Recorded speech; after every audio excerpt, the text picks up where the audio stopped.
us now for more on China-Philippine tensions and the push for charter change is Stratbase Institute Deputy Executive Director Shanice Espiritu-Amador. Shanice, thank you so much for joining us. It looks like many Filipinos support this Marcos administration working very closely with the Americans rather than with the Chinese. Yeah. First of all, Rico, thank you for having me. I'm glad to be here. On your question on the support of majority of the Filipinos towards the U.S. Well, of course, I think it's natural for many Filipinos or majority of the Filipinos to say or to agree that the government, the Marcos Jr. administration should be working with the U.S. because the U.S. continues to remain top of mind in the minds of the public.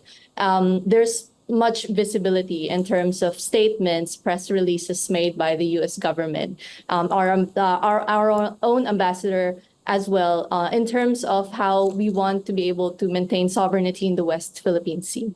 So the U.S. is a natural ally. We have shared values. We have, of course, the historical past that we have with them. But at the same time, I want to emphasize that more than anything, this doesn't mean that it is only the U.S. that should remain our partner, but it also is a challenge. You know, these survey results are telling that other nations can also partner with us in this endeavor.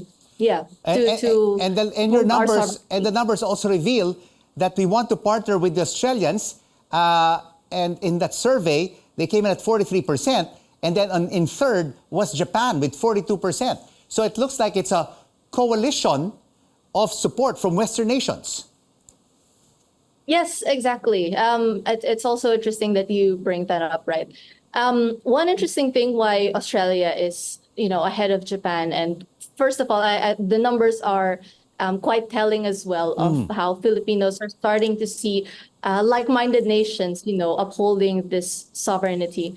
And an interesting thing is that 40% of Filipinos see Australia, 40%, 42, 43% see Australia and Japan. But one thing I want to emphasize as well is that we see Australia leading in this instance by a small margin from Japan because of, also, as I mentioned, the visibility to the public.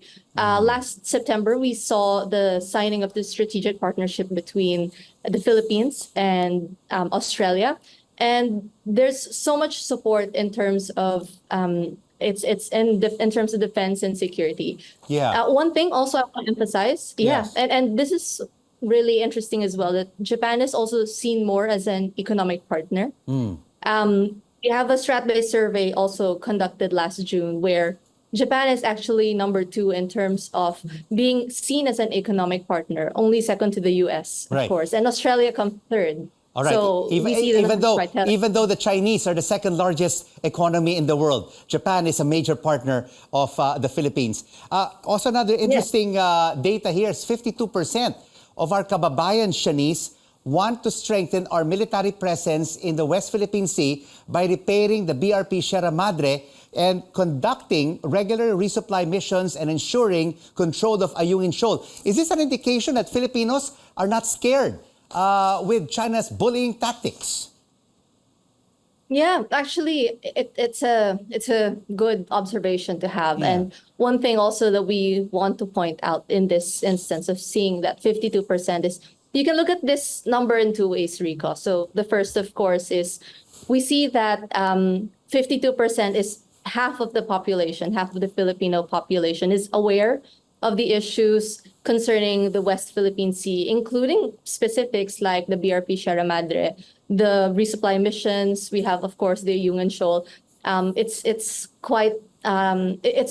a really good number to consider, and it's more than anything, it shows that Filipinos are also willing to engage with these types of issues. Right. And of course, we see that at the same time, more than anything, it's a clamor for the government to do something about this area, because one thing that's also at stake here is the economic security of the islands, right? The Pagata Island and the surrounding islands, right? And Shanice, the bullying is not only on the West Philippine Sea. You have China's foreign ministry even suggesting that our president read more books to properly understand the ins and outs of the Taiwan issue. Isn't this also a bullying tactic, an insult to the president and to our country? Yes, definitely. I think that that's exactly what this bullying tactic is all about.